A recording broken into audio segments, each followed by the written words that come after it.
Hi, everybody. Welcome to our Journey to Japan Winter Series Episode 2, where we will be visiting Osaka and some of its famous places.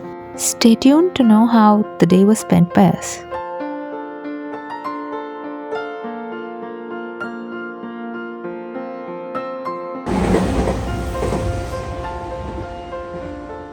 In the previous episode, we were in the Changi International Airport, Singapore. From there, we had boarded our flight to Japan, a journey of around 6 hours.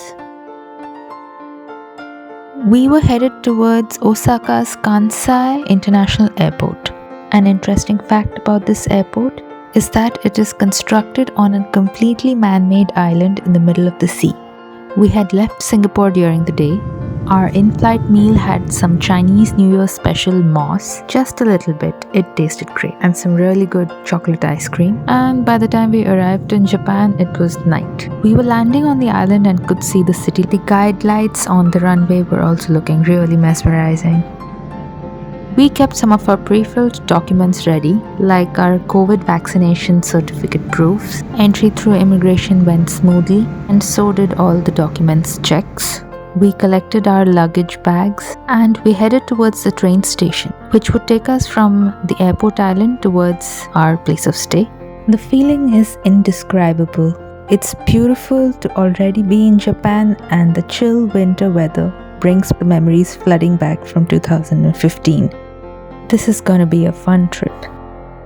Since it had become dark outside, we couldn't see much on our train ride from the airport towards the mainland, as there was sea on both sides. Even our train compartment had gotten empty. We keep the luggages in front on the racks and underneath them. The closer we got to our place of stay, we could see the stations a bit busier, not crowded. We stopped by at Family Mart and picked up few food items as we were going to have dinner in our room, and it was really worth it. We love these convenience stores they have in Japan. They are open all the time, anytime, even at night. If we go, we'll find something. We took a bowl of ramen, a fried rice pack, and an onigiri with shrimp and mayo. After dinner, we called it a night. Next day, we got ready and had breakfast at the cafe attached with the hotel. The meatballs were great, and those chiplets of butter, honey, and jam are really cute. After we filled ourselves, we headed out and the streets were empty. Guess we were out a little early. Our aim was to head to the closest metro station and collect what is called an Osaka Amazing Pass. It acts as a metro card, allowing us to travel on several metro lines and lets us visit many modern and ancient places of great importance for free. We went ahead and took advantage of the Osaka Amazing Pass, used the metro, and reached Temmabashi station. Soon after winter, they would be having spring, so these trees which look empty are slowly forming the buds. They would become the cherry blossom flower, sakura as they call it.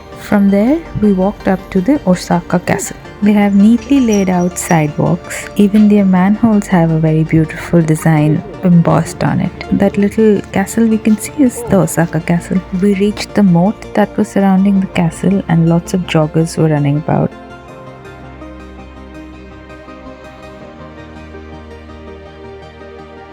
Saw this really cute toy train with the very chirpy music playing on it.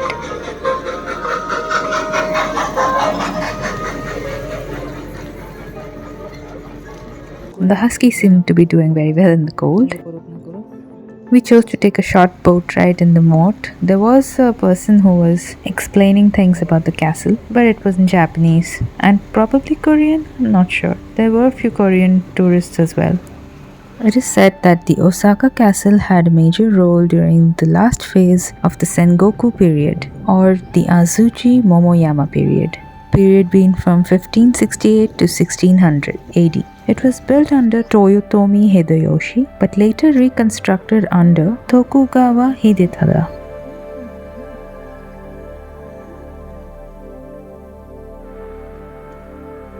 The castle has seen a lot over the recent centuries with the rise and fall of empires. This piece of history continues to stand in the midst of ever-changing surroundings with modernization.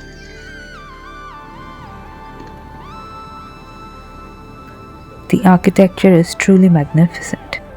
After immersing ourselves in this piece of history, we headed out.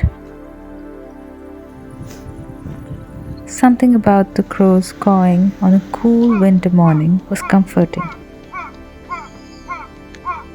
We headed towards the metro station to go towards Sutenkaku. There is the Sutenkaku tower there. The stations always have enough information given in both languages, English and Japanese, so it's not difficult to find the right way.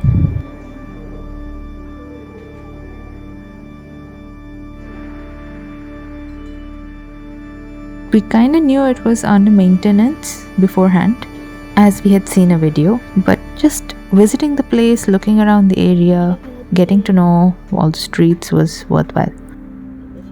It's an interesting landmark, and most likely if you go to the top you can have a nice good view of the city of Osaka. We may not have got a chance to go on top of this tower, but you'll see later in the videos that we will be visiting high rises and the view from them are really spectacular.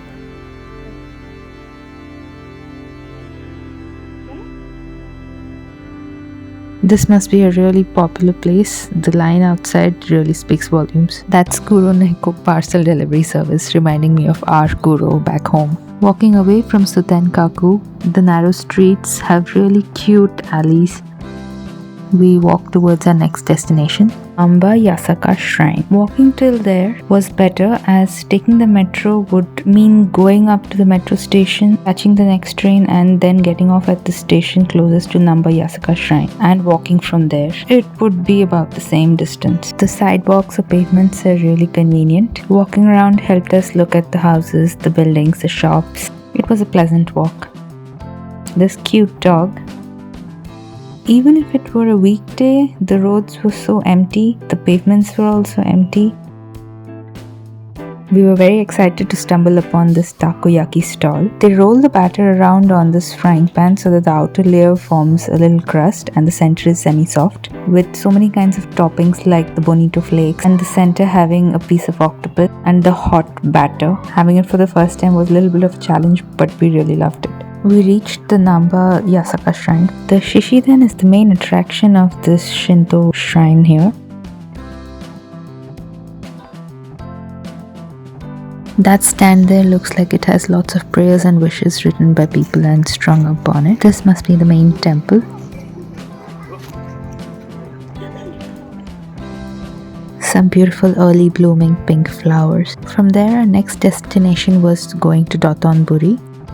Walking through this arcade of shops and stalls under this covered canopy was enriching. Those are the plastic food replicas which look so real. Those really tempting machines which have the grab clawy thing. Feel you can just get it but you never can. This place is really popular. You can see the people looking around just as impressed as us. Just look at that giant crab. It's clear what that shop serves. And next to it, a tempura shop that also shows what it serves with those huge tempura replicas. I'm sure you don't get dragon here, but that really looks beautiful. And this shop proudly serves its beef to its customers.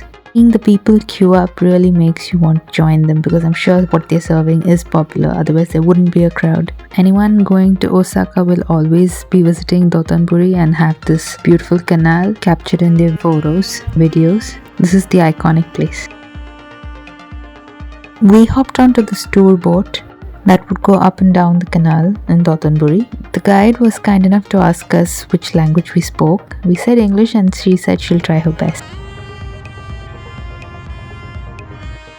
That line is for a shop which is probably selling takoyaki. Said it's popular.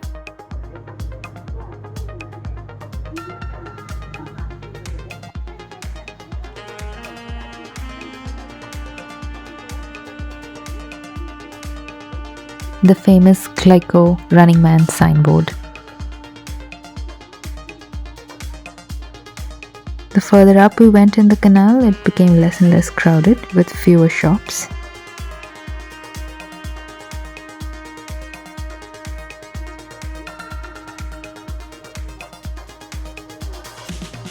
After completing our boat tour, we headed towards a Sukimen specialty restaurant. Here the cold noodles is served separately and the broth is given to you separately. It's a pork bone broth. I'm not too skilled with the chopsticks, but my husband is. We still struggled a bit getting noodles into the broth bowl and having them, but God, it is so tasty. Since we had a little late lunch, we thought we should not miss out on visiting the Umeda Sky Building or the Kuchu Tien Observatory. We took the metro train from Shinsaibashi Station to Osaka Station. Upon arriving at the station, we saw a very beautiful performance by an artist whose name we don't know. We took the connecting skywalk and headed towards the Umeda Sky Building. These lights made the place look very festive.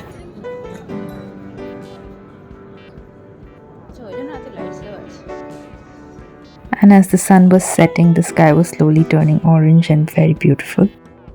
Those of us with the Osaka Amazing Pass had to queue up separately and they took us on lifts straight to the top floor. It was really convenient. The purpose of our visit is viewing the city from this great height and have an immersive experience. Since it was February and nearing Valentine's Day, they didn't hold back on decorating the place and it looked splendid.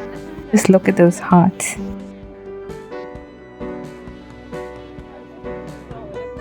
Just look at those lanterns, they look so pretty.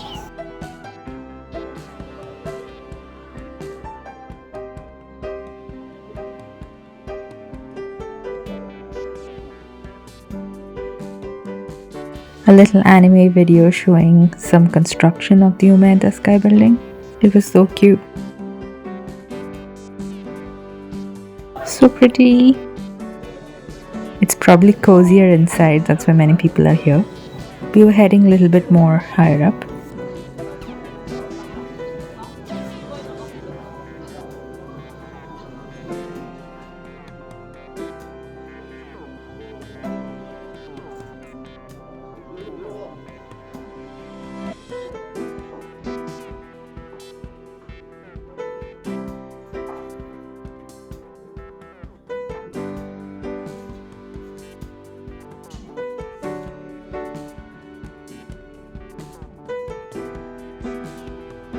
We have reached.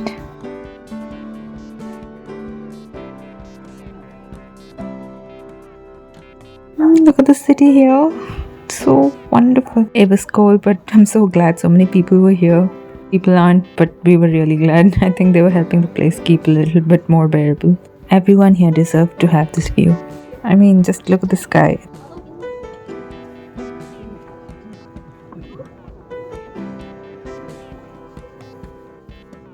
Sunset colors are the best. Just look at that, just like a painting.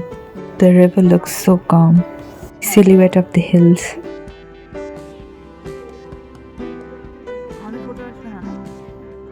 These escalators are generally open, but for some reason weren't today.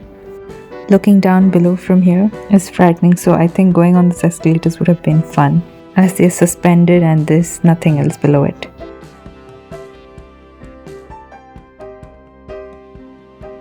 We came back down and immersed ourselves in even more little candles and small hearts and little lights. I really love how they immerse themselves in the Valentine's week. That's where we went, way up there.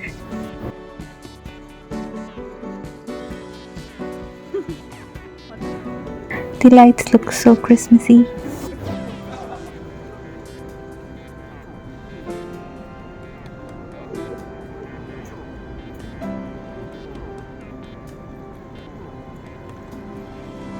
Our final stop, the thing we missed when we were in Osaka in 2015, was going on the giant Ferris wheel.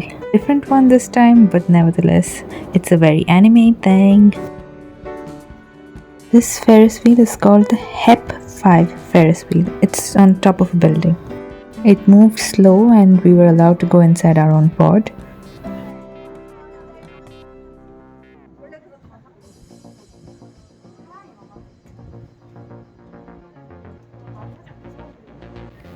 When you're inside it, it looks like it's barely moving.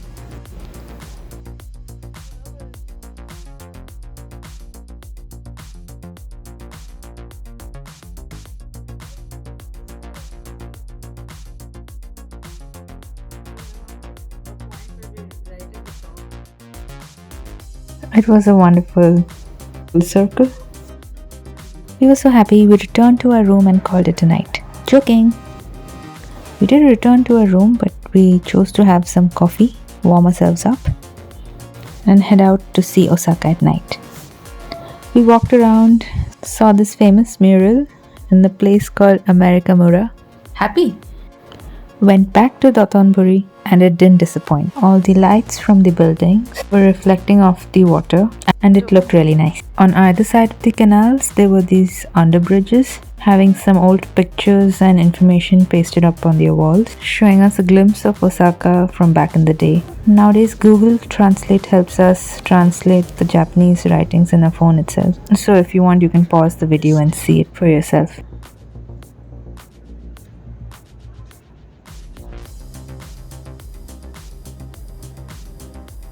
Is it like how it was earlier? Did we go to Most of the daytime crowd had dispersed.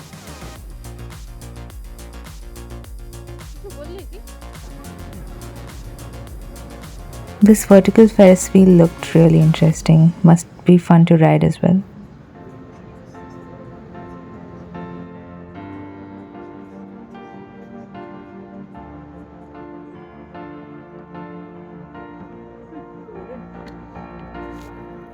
We crossed the bridge in Dotonbori and probably saw it for the last time at night. Walked past another famous takoyaki shop.